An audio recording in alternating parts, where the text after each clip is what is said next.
हूं पल्लवी नागपाल जेरत, प्रोफेसर बड़ा गुरुकुल। क्या आप अपने बिजनेस को आगे बढ़ाना चाहते हैं? क्या आप फ्रेंचाइजी लेने की सोच रहे हैं या फ्रेंचाइजर के तौर पर अपनी फ्रेंचाइज देना चाहते हैं? तो फ्रेंचाइजिंग का संपूर्ण ज्ञान आपकी सारी की सारी कंफ्यूजन्स को दूर करने के लिए ही बनाया गया है।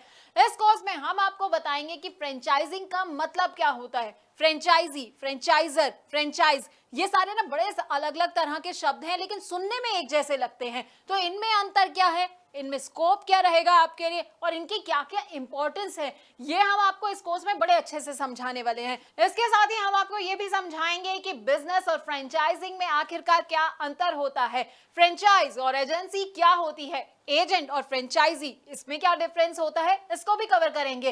फ्रेंचाइज बिजनेस से फ्रेंचाइजी और फ्रेंचाइजर को आखिरकार क्या क्या फायदे होते हैं और उससे जुड़े क्या क्या रिस्क होते हैं। अरे भाई, फायदे जान रहे हैं तो रिस्क के बारे में भी तो जानना बड़ा जरूरी हो जाता है, तो हम आपको ये भी समझाएंगे। अब अलग अलग तरह के ना फ्रेंचाइज मॉडल होते हैं जो कि लोगों को पता नहीं होते हैं, तो आपके लिए कौन सा मॉडल सही रहने वाला है, फोको, फोफो, कोको, कोफो, अब इन सब के बारे में भी हम आपको बताएंगे। हम इनके फायदे तो आपको बताएंगे, साथ ही साथ ना इनके नुकसान भी आपको बताएंगे। अब सही फ्रेंचाइज बिजनेस चूज करते वक्त किन किन बातों का आपको ख्याल रखना चाहिए और फ्रेंचाइज बिजनेस से जुड़े कौन कौन से लीगल इश्यूज होते हैं, इसकी पूरी जानकारी भी हम आपको देंगे।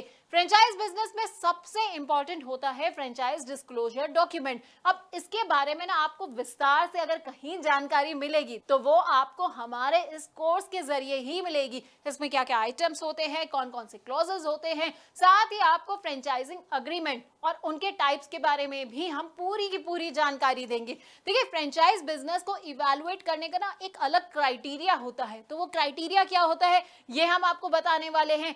इसके अलावा ट्रेनिंग कैसे दी जाती है अपने फ्रेंचाइजी को, तो हम आपको वो भी बताएंगे। डेवलपमेंट ऑफ एसओपी की भी आपको हर डिटेल के बारे में हम आपको अच्छी तरह से समझाने वाले हैं। अब फ्रेंचाइजी और फ्रेंचाइजर के ना फेलियर के भी कई कारण होते हैं। अब देखिए, आपने बिजनेस तो ले लिया, फ्रेंचाइजी आप बन गए हैं, लेकिन आपको समझ नहीं आया कि भाई मैं फेल कहाँ हो गया। तो फेलियर क्यों हो सकता है, किस किस वजह से हो सकता है, क्या क्या कारण हो सकते हैं फेलियर के, ये भी हम आपको समझाएंगे। तो 20 वीडियोस के अंदर ना आपको हम फ्रेंचाइजी फ्रेंचाइजर से जुड़ी हर बात को बताने वाले हैं। अब आप ये सोच रहे होंगे कि भाई इसको करने से मेरा क्या फायदा होगा, ये सब मेरे लिए जानना क्यों जरूरी है। तो देखिए, अगर आप चाहते हैं मुनाफा कमाना और अपने बिजनेस में सक्सेस हासिल करना, तो बस आपको क्या करना है, आपको इस कोर्स को बहुत ध्यान से देखना है। इससे आप फ्रेंचाइजिंग में फेलियर से खुद को बचा पाएंगे और बहुत आगे बढ़ पाएंगे।